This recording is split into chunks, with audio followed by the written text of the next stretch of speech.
Hall of Shame is back, and they're rebranding from a hacker hunter to a Warzone streamer, critic, and anti-cheat developer? Hey, ChatGPT, can you analyze my failing YouTube channel and help me come up with a strategy to rebrand as something other than a hacker hunter that just got exposed by every other YouTuber and their mother? Oh, and make sure that it sounds like it was written by somebody that was smarter than a fifth grader. Everybody knows you never go full retard. Just kidding. But I doubt it's very far from what actually took place. Look, guys, this video wasn't just a rip on Call of Shame's return. Stop lying! But what I'm about to share with you guys is something that Call of Shame has never, nor will they ever do upon their return, be able to share with you guys like I'm about to on a video that begins right now.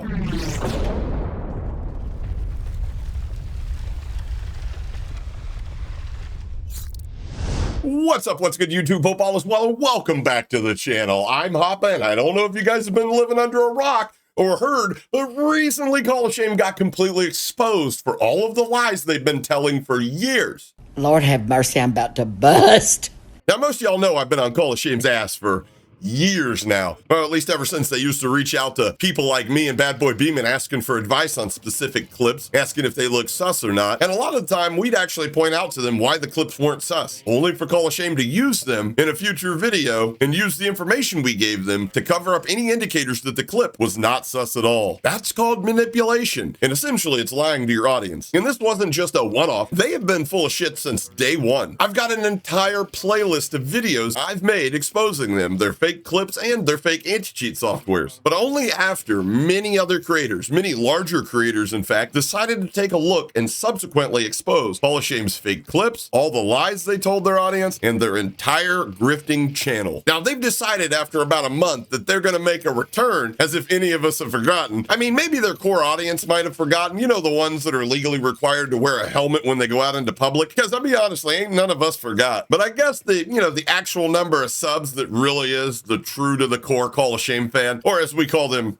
retards, is pretty low. I'd say maybe 50,000. Give or take a few thousand subs. I mean, I can remember when Call of Shame and Bad Boy Beeman were racing to be the first to 100K subs. It was like clockwork. Bad Boy Beeman would gain 1,000 subs. Next morning, Call of Shame added 2,000 and then repeat. But it will be interesting to see the response from their core audience. The ones that when Call of Shame switched their content to a Christian conspiracy theory channel called the Divine Wanker, the Divine Anchor, and their viewers said things like, I didn't sign up for this. I'm not even Christian. I finally see what all the other creators like Hopper were trying to point out. Unsubscribed. I'm extremely interested in seeing if these people will just forgive and forget, or if they'll stick to their guns and ignore Call of Shame's weak attempt to reinsert themselves into the conversation about competitive integrity just as quickly as they abandon it. I mean, you gotta remember who we're talking about here. These aren't the brightest and most articulate viewers on YouTube. You gotta be some kind of special to watch their content and think, wow, they really provided the receipts on this one. And you gotta be even more special to go into other content creators' chat like mine and try to defend them and their obvious clickbait bullshit content that always attached a well-known prominent streamer to an accusation with little to no evidence provided. Like, how many times did the title of their video say something like insert large streamer gets banned live, only to have the viewers tune in to watch a 2.5-minute intro, some stock footage with the same bullshit music, same bullshit AI voice, spamming catchphrases like cheating rat, bedroom streamer, or my personal favorite, we got you, game over, then show you a 20-second clip of the streamer getting disconnected mid-game.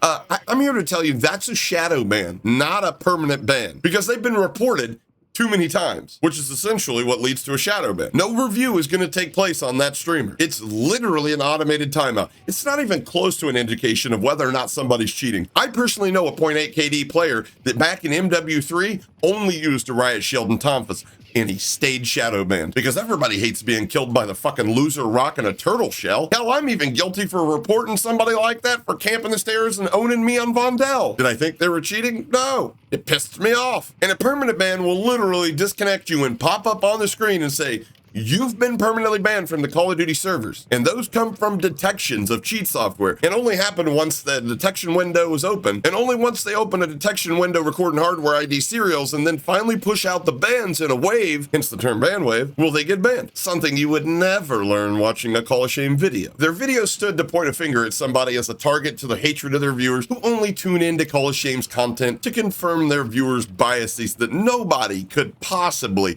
be that much better than a casual player that only plays a few hours a week, and definitely not somebody that plays 10 to 12 plus hours a day. In summary, people watch Call of Shame's content because it makes them feel better about themselves. Kind of like politics. Not many people actually think for themselves these days. They usually outsource that to those that summarize it and deliver it in a way that caters more to emotion rather than logic. If I'm wrong, explain to me how a dementia patient got elected to our country's highest office. Come on, man. But Hapa, aren't you forgetting about their efforts developing anticheat softwares and programs? No, I'm not forgetting. I'm just completely discounting the notion that that was actually what they were doing. See, myself along with other tech wizards like Frank, our resident white hat that possibly may have a tinge of gray somewhere in there, have reversed, decompiled, analyzed, and completely dismantled their anti-cheats, demonstrating on multiple videos they were nothing more than placebos, and each and every one was completely misrepresented in their content. To which obviously, they took my videos, clipped them out of context, delivered them to people that weren't tech savvy, and said, see, they are just trying to score I gotcha witch hunt points, which couldn't be the furthest from the truth. We're trying to save people from getting their computers infected when they're having it signed by somebody named Kamrul Hassan that has been known on Malware Bazaar, which is a repository of known malwares, to have signed over 21 pieces of software that were eventually determined to have malware contained within them. I mean, they've been playing the victim for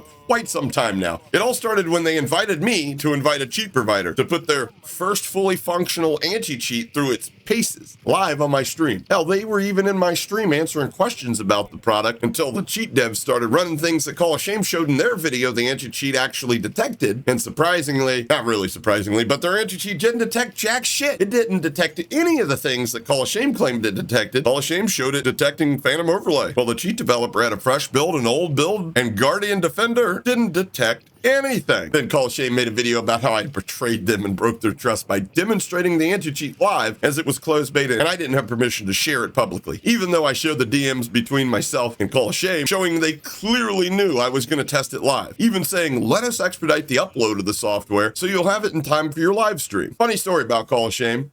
They used to be on Twitter. They actually got bullied off of Twitter when actual cybersecurity experts saw my video and started asking questions. The difference between YouTube and Twitter is that on YouTube, if there's some comment that damages your reputation or credibility, you can simply remove it or hide the user that commented it, which deletes the comment and makes it to where any further comments from that user only show up for that individual user. On Twitter, the best you can get away with is hiding the reply, which still shows up at the bottom under replies hidden by author, which make the author look very suspicious if the comments hold any weight. So I mean, yeah, I guess I'm partially responsible for their decision to leave Twitter.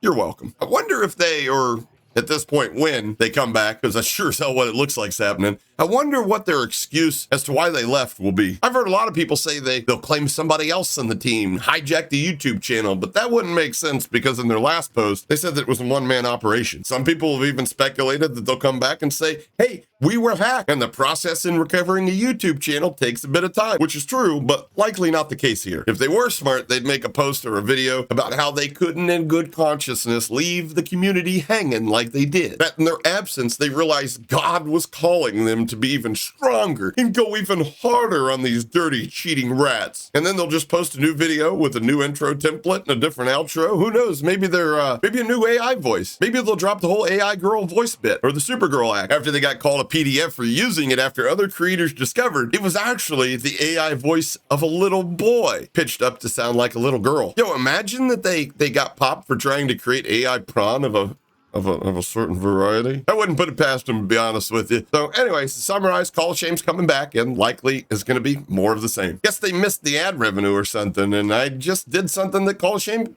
can never do, has never done, and even in their return, will never do. And that's share my gameplay that demonstrates I'm uniquely qualified to make the calls that they continually get wrong. If you enjoyed the video, drop a like. Want to see more content just like this or to be notified when I expose another fraud like Call of Shame? Make sure you're subscribed to the channel with the notification bells enabled, and always remember the wise words from a pair of AI-loving Geordies named Ron and Dave. We got you. Game over. Catch you guys on the next one. Mahalo. What is you doing? Finna go hard, hard, hard. Ice on my neck, ice on my wrist. That for the squad, squad, squad. Know they gon' hate. Do what I tell them. Get on your jaw, jaw, jaw. Work on smooth. I got the moves. I swear to God, God, God. Hey, I just dropped 200 on a new